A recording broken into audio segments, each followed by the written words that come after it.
Hello friends, आपका स्वागत है मेरे चैनल भक्ति की शक्ति में। आज मैं आपको होली की कुछ कहानियाँ सुनाने जा रही हूँ। अगर आपको ये कहानियाँ पसंद आए तो कमेंट बॉक्स में कमेंट करके अवश्य बताएं।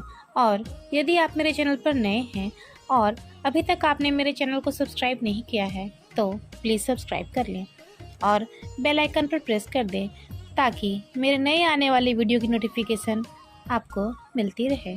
राधा और कृष्ण की कहानी। होली का त्यौहार श्री राधा और श्री कृष्ण के पावन प्रेम की कहानी से भी जुड़ा हुआ है। वसंत के सुंदर मौसम में एक दूसरे पर रंग डालना श्री कृष्ण की लीला का एक अंग माना जाता है।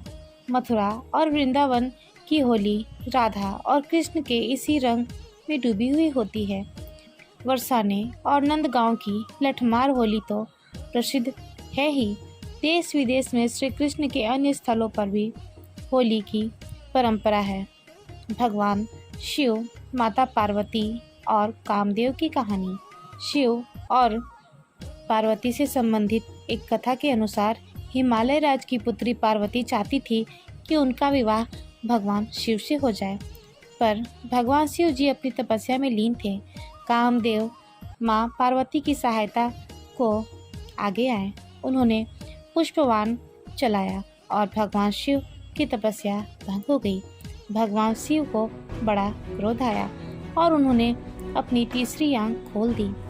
उनकी क्रोध की ज्वाला में कामदेव का शरीर जलकर भस्म हो गया। फिर शिव जी ने माँ पार्वती को देखा। माँ पार्वती की आराधना सफल हुई और शिव जी ने उन्हें अपनी पत्नी के रूप में उन्हें स्वीकार कर लिया। इस कथा के आधार पर होली की आग में वासनात्मक आकर्षण को प्रतीकात्मक रूप में जलाकर सच्चे प्रेम की विजय का उत्सव मनाया जाता है। एक अन्य कथा के अनुसार कामदेव के भस्म हो जाने पर उनकी पत्नी रति ने विलाप किया और शंकर भगवान से कामदेव को जीवित करने की गुहार की। ईश्वर प्रसन्न हुए और उन्होंने कामदेव को पुनः जीवित कर दिया। वह दिन होली का था। आज भी रति के विलाप को लोक संगीत के रूप में गाया जाता है और चंदन की लकड़ी को अग्नि दान किया जाता है ताकि कामदेव को भस्म होने में पीड़ा न हो। साथ ही बाद में कामदेव के जीवित होने की खुशी में रंगों का त्यौहार मनाया जाता है। प्रहलाद और होलिका की कथा। होली की कथा प्रहलाद और होलिका की कथा से भी जुड़ा हुआ है। विष्णु पुराण की एक कथा के अनुसार प्रहलाद के पिता दैत्यराज हिरण्यकश्यप ने तपस्या कर देवताओं से यह वरदान प्राप्त कर लिया था कि न तो वह पृथ्वी पर मरेगा, न आकाश में, न दिन में मरेगा, न रात में, न घर में मरेगा, न बाहर, न अस्त्र से, न शस्त्र से, न मानव से, न पशु से। इस वरदान को प्राप्त करने के बाद वह स्वयं को अमर समझकर नास्तिक और निरंकुश हो गया। वह चाहता था कि उनका पुत्र भगवान नारायण की आराधना छोड़ दे, परंतु प्रहलाद इस बात के लिए तैयार नहीं थे। हिरण्यकश्यप ने प्रहलाद को बहुत यातनाएं दी, लेकिन वह हर बार बच जाता था। हिरण्यकश्यप की बहन होलिका को यह वरदान प्राप्त था कि वह आग में नहीं जलेगी। अतः हिरण्यकश्यप ने होलिका को आदेश दिया कि वह प्रहलाद को लेकर आग में प्रवेश करे, जिससे प्रहलाद जलकर मर जाए। परंतु होलिका का यह वरदान उस समय समाप्त हो गया जब उसने विष्णु भक्त प्रहलाद का वध करने का प्रयास किया। होलिका अग्नि में जल गई, परंतु भगवान विष्णु की कृपा से प्रहलाद का बाल भी बांका नहीं हुआ। इस घटना की याद में लोग होलिका जलाते हैं और उसकी अंत की खुशी में होली का पर्व मनाते हैं। कंस और पूतना की कथा। कंस ने मथुरा के राजा से उनका राज्य छीनकर अपने अधीन कर लिया। स्वयं शासक बनकर अत्याचार करने लगा। एक भविष्यवाणी द्वारा उसे पता चला कि वसुदेव और देवकी की 8वीं संतान उसके विनाश का कारण होगा। यह जानकर कंस व्याकुल हो उठा। उसने वसुदेव और देवकी को कारागार में डाल दिया और जन्म लेने वाले देवकी के 7 पुत्रों को कंस ने मौत के घाट उतार दिया। 8वें पुत्र के रूप में कृष्ण भगवान का जन्म हुआ और उनके प्रताप से कारागार के द्वार खुल गए। वसुदेव रातों रात कृष्ण को गोकुल में नंद और यशोदा के घर पर रखकर उनकी नवजात कन्या को अपने साथ ले आए।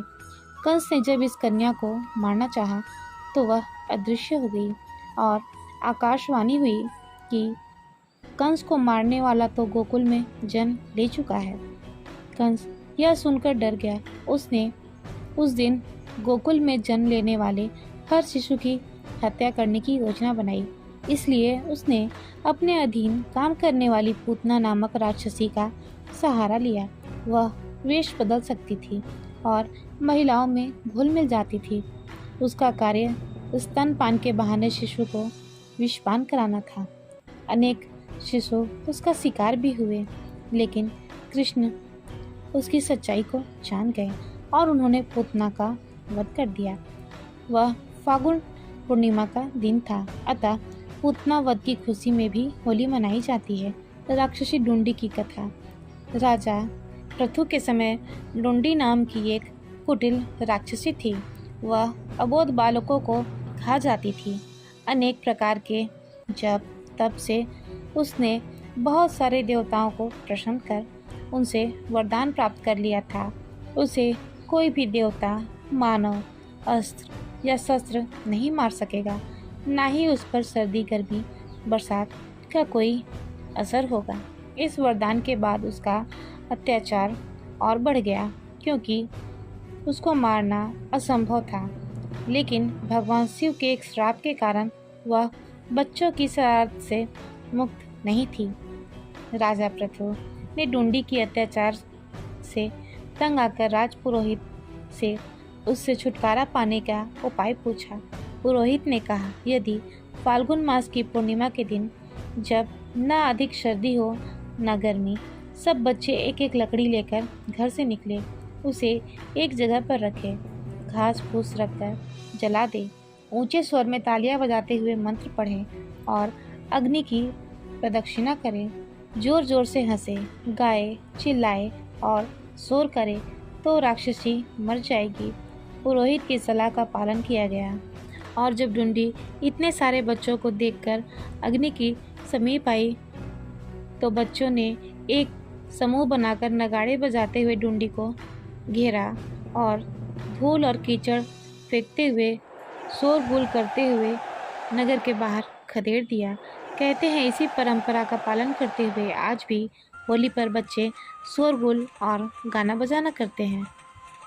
अगर आपको मेरी ये कथा पसंद आए तो वीडियो को लाइक करें और ज़्यादा से ज़्यादा शेयर करें। वीडियो में अंत तक बने रहने के लिए आपका धन्यवाद।